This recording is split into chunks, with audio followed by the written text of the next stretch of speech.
यह विषय है तुम्हारी मान्यता। तुम्हारी मान्यता ही तुम्हें बनाती है।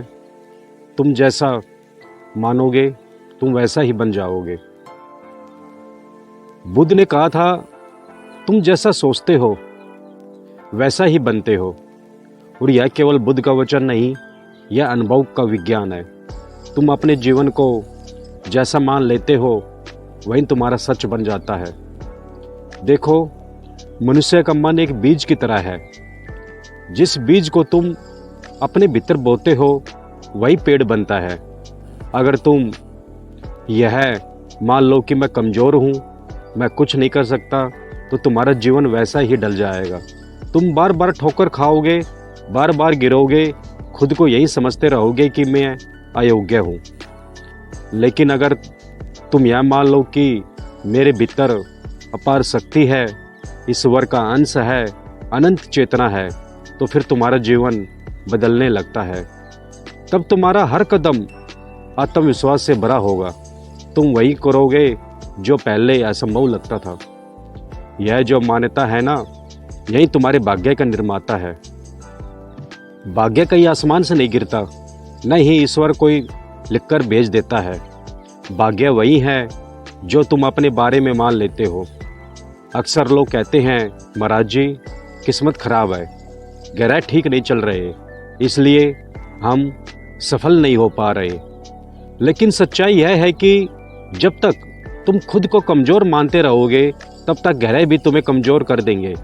जब तुम खुद को शक्तिशाली मान लोगे तो ग्रह भी तुम्हारे पक्ष में झुक जाएंगे। बुद्ध का जीवन देखो, वह राजकुमार थे, महलों में सुख सुविधा सब कुछ था।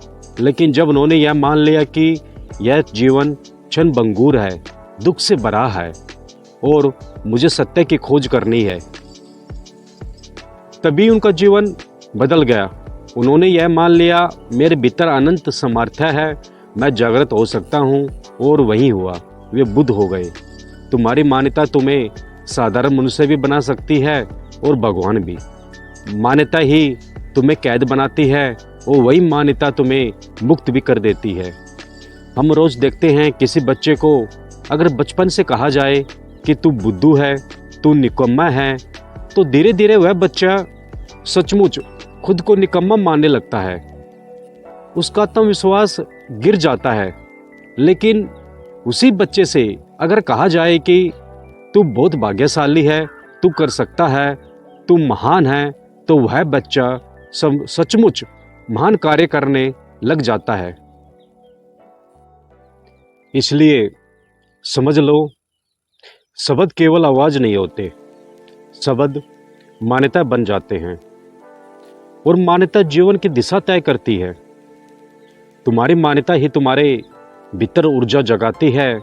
जैसे ही तुम मानोगे कि मैं साधना कर सकता हूँ, ध्यान में बैठ सकता हूँ, तो धीरे धीरे तुम्हारे भीतर ध्यान की गहराई उतरने लगेगी।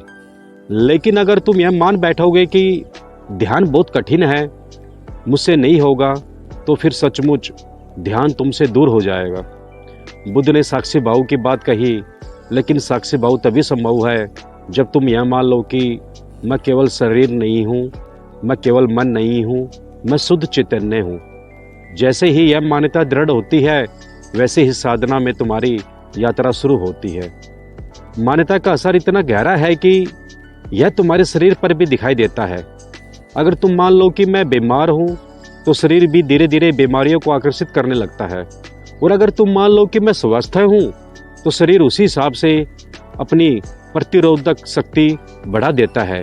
यही कारण है कि सकारात्मक सोच रखने वाले लोग जल्दी स्वस्थ हो जाते हैं। अब सोचो, तुम्हारे भीतर कैसी मान्यता है? क्या तुम यह मानते हो कि जीवन संघर्ष है, दुख है, समस्या है, या तुम यह मानते हो कि जीवन एक अवसर है, एक साधना है, एक उत्सव है? जैसी मान्यता वैसा जीवन। तुम्हारी मान्यता तुम्हारे रिश्तों को भी प्रभावित करती है। अगर तुम यह मानते हो कि लोग धोखा देंगे, तो तुम्हें धोखा मिलेगा। अगर तुम मानते हो कि लोग प्रेम से भरे हैं, तो तुम्हारे जीवन में प्रेम आएगा। इसलिए ध्यान दो, तुम्हारा विश्वास ही तुम्हारा भविष्य है। यही कारण है कि संत महात्मा हमेशा कहते हैं सकारात्मक सोच रखो। यह केवल प्रेरक वाक्य नहीं है, यह सीधा साधा जीवन का विज्ञान है। मैं तुम्हें एक प्रयोग बताना चाहता हूँ। आज से मान लो कि तुम्हारे भीतर अनंत ऊर्जा है। तुम ध्यान कर सकते हो, तुम प्रेम दे सकते हो, तुम करुणा के स्रोत हो। यह मान्यता हमारे अपने भीतर स्थापित कर लो और देखो धीरे धीरे तुम्हारे भीतर चमत्कार होने लगेंगे। धीरे धीरे ध्यान गहराता जाएगा, करुणा का अनुभव होगा और तुम्हें लोग लगेगा कि वास्तव में मैं वही हूँ जो मैंने मान लिया। यही कारण है कि शास्त्र कहते हैं यद बहो तद भवति, जैसा बहो वैसा भव। तुम्हारी मान्यता ही तुम्हारा संसार है। यदि तुम खुद को छोटा मानते हो तो पूरा संसार तुम्हें छोटा दिखेगा। अगर तुम खुद को विशाल मानते हो, अनंत चेतना मानते हो, तो तुम्हारा पूरा ब्रह्मांड तुम्हारे भीतर समा जाएगा। जीवन को बदलना है तो अपनी मान्यता बदल दो। कमजोरी की जगह शक्ति को मानो, निराशा की जगह आशा को मानो, घृणा की जगह प्रेम को मानो और देखो तुम्हारा जीवन दिव्य बन जाएगा। प्रिय आत्मा, यह जो मैंने आपसे कहा यह कोई सिद्धांत नहीं, यह प्रत्यक्ष अनुभव है। इसे करके देखो, अपनी मान्यता को बदलो, फिर देखो जीवन कितना सुंदर हो जाता है। याद रखो, तुम जैसा मानते हो वैसा ही बन जाते हो। तुम्हारी मान्यता ही तुम्हारा भाग्य है।